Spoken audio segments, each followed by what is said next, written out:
Do you want to know what my subscriber button calls you guys? Netherrealm.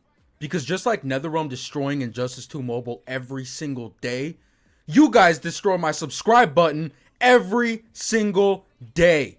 A few days back, 50 subscribers. A few days later, 55 subscribers. Yesterday, 75 subscribers. So you know what I told my subscriber button?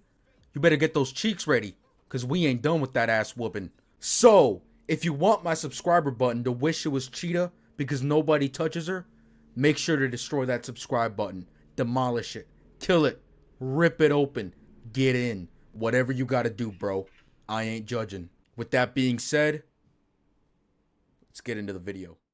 We're going to start off with King of Atlantis Aquaman. King of Atlantis Aquaman is definitely one of the best damage dealers in the game, which is going to really help you out in solo raids, and especially in regular raids, which is really important because you get a lot of really cool rewards the more damage that you do in raids. But in addition, King of Atlantis Aquaman is also one of those characters that you don't really need to level them up a lot to be doing a lot of damage, which is really great. That's going to help out a lot of beginners. But also, King of Atlantis Aquaman is really easy to get because all you have to do is go buy his shards from the League store, which means that given time, you are guaranteed to get him. And also you can get his gears as well from the League store, which means that you don't have to wait to be lucky. Moving on, King of Atlantis Aquaman also has a lot of really great passives. His passive one only works in raids, however it is really great to be doing a lot of damage. Basically, whenever you use a special ability, you will gain more damage, and that stacks on top of each other until you reach 600%. His second passive works on every game mode, and that's that whenever he uses a super move, he will disable the enemy's super move for 1 minute, and he will also power drain them by 3 power bars. Moving on, his third passive also works on any game mode,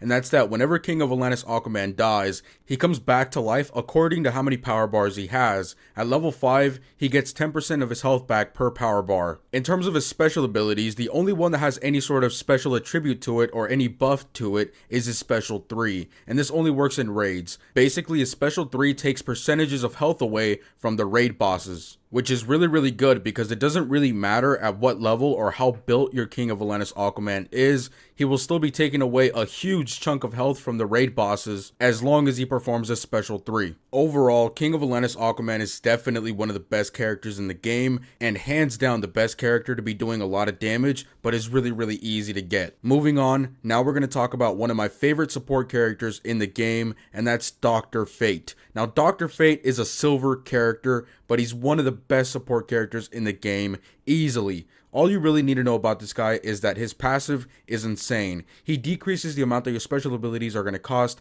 by 2 power bars. In addition, because Dr. Fate is a silver character, getting shards for him is actually really easy. You can get him off chests or chapter 8 on the campaign. Now obviously getting shards in campaign is really easy. It's a little bit time consuming, but it's really easy to be getting his shards. So just do your best to be logging in every day and playing that chapter 8 so that you continuously get his shards, because he's a really great support character. Also, just as a quick side note, in terms of how you want to build this character, first of all, it's undeniable that you absolutely need to get him at least up to 4 stars. That's when his passive really starts to kick in a lot, because that's when he makes it so that your special abilities cost 2 power bars less. But in terms of his gear, me personally, I don't have him leveled up that much. I think they're only level 20 gears at most. And the reason why I do this is because usually teams consist of a support character, a tank, and a damage dealer. Now, what some people like to do is they like to make their support character their tank, so that way, you know, their team is a little bit more flexible. However, you don't really have to do that if you don't want to.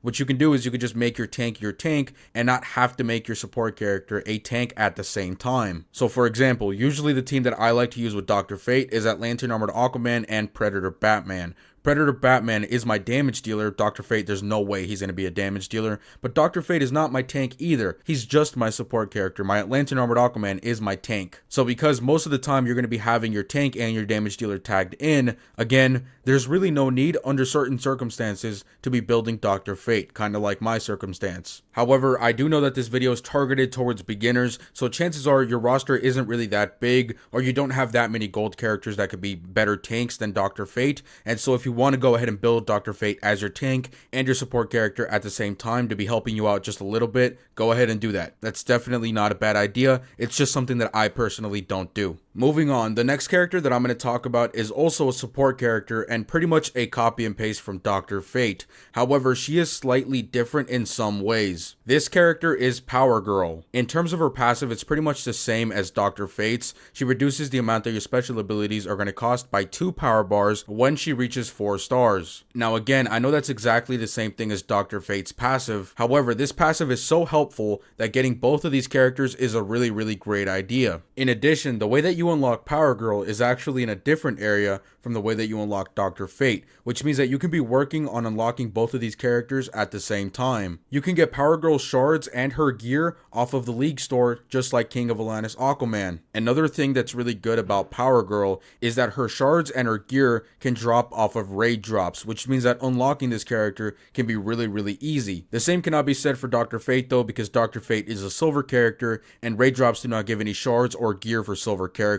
Also, because she's a gold character, whichever way you want to build her, she's just going to be better than Dr. Fate because her stats are higher than Dr. Fate's. I've seen some people even build Power Girl as a damage dealer, and she's not that bad. She's definitely better than Dr. Fate as a damage dealer, but in terms of a tank, obviously she's just going to have more health because she's a gold character, and tanks are tanks. They're going to be really great as long as you add a lot of health and a lot of defense and throw on some fast attack if you really want to. But that's pretty much it with Power Girl. One thing I will mention though is that just keep this in the back of your head. You cannot have Dr. Fate and Power Girl in the same team and have both of their passives work. So when you have them in the same team at the same time, the cost of your special abilities will not go down by 4, they will only go down by 2. Moving on, now I'm going to talk about one of my favorite characters in the entire game, so I might be a little bit biased towards him, but he's still a really easy to get character and a really great character for beginners, and that's Atlantean armored Aquaman. You can get his shards off of chapter 4, off of the campaign, just like with Dr. Fate,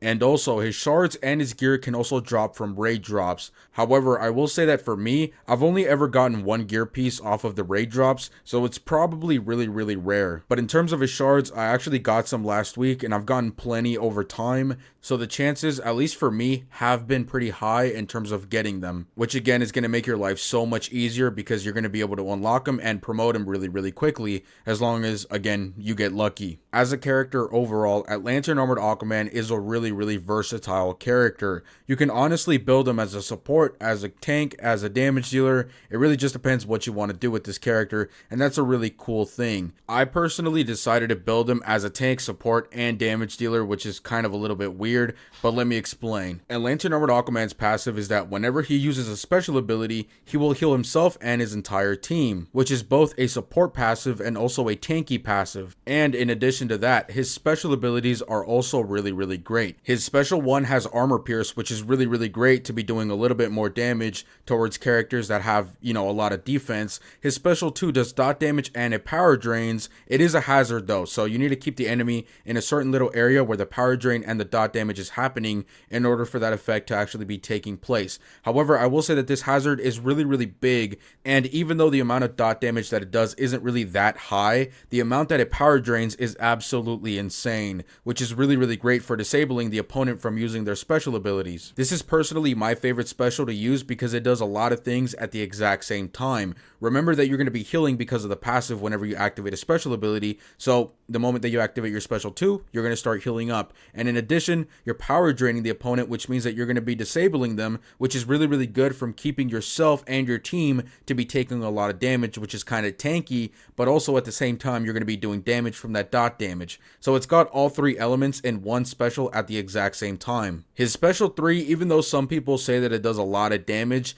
it really isn't anything that special compared to a lot of different characters out there. But I did want to mention that some people do say that they like using a special 3 to be doing a lot of damage. In terms of buffs or any sort of special effects, his special 3 does not have anything going on. Also, one quick thing that I wanted to mention about this character, even though I know that raids and, solo raids and stuff like that is really important for a lot of people, this character I think shouldn't really be in those categories. I think he's a little bit better for arena, champions arena, versus challenges, campaign, whatever it is, just not really the greatest character for solo raids or or for raids. Overall, this character is really great for a lot of different things, especially for beginners learning how to play the game, because that healing effect or that healing passive is honestly a really big lifesaver. Also, again, unlocking this character is really easy, and the benefits of having him really outweigh the small problem of not being able to do that much damage in solo raids or in raids. Moving on to the final character, I know some people are going to disagree with me on this in terms of how easy it is to get this character,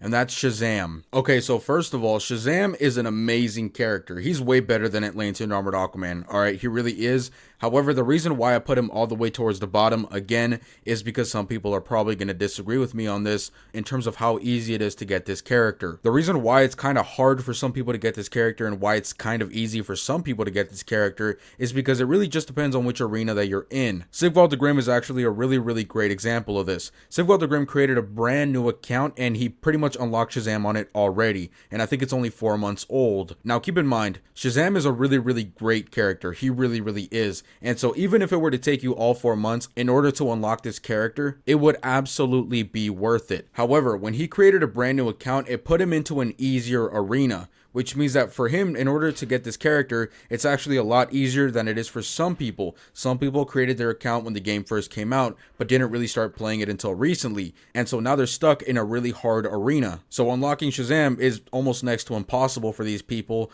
or it's just going to take a really long time. But regardless on which side you're on, whether or not you're in an easy arena where you get a lot of characters really quickly, or you're in an arena that really sucks because there are a lot of pros in there, I definitely think you should invest the time to be getting Shazam. In terms of how you actually unlock him, it's actually really simple. You just fight an arena and you're going to be placed on a division according to how many points you got. Whatever division you're in is going to depend on how many shards you're going to be getting for Shazam. If you get it all the way up to Elite 4, you get 360 shards, whereas if you get to Elite 1, you only get 160 shards, which is enough to unlock him. But anyways, with all that aside, Shazam is actually a really great character and definitely top tier support character. The main reason why he's so good is because of his passive 1. His passive 1 gives more attack for his arcane and might teammates. At level 5, he increases the attack by 100%. Now keep in mind, this is only base, but even then, that is absolutely amazing. He turns great damage dealers like King of Alanis Aquaman into monsters, and he turns decent damage dealing characters to some pretty great damage dealing characters as well. His passive 2 is also really great. Whenever the opponent performs a special ability and you block it, you have a 60% chance to disable it for 16 seconds. And you also have a 20% chance of activating your special 3 for no power cost. In addition, his special 3 is really great because it heals up the entire team.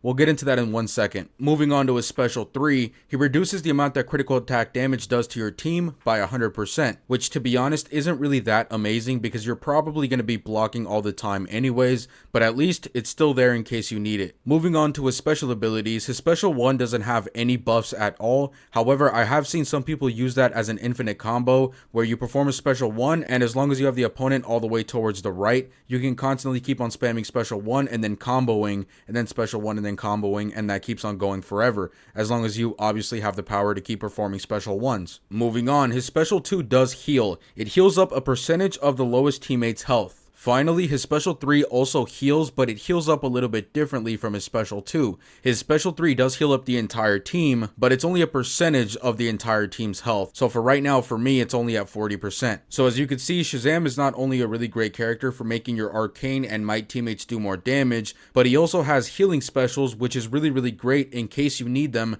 in a tough battle. Anyways guys, that's my list of top 5 easy to get characters that I think everybody should have, especially beginners. If you enjoyed the video, don't forget to like and subscribe. Let me know what you guys think down in the comment section below, and have a nice day, stay safe and stay clean.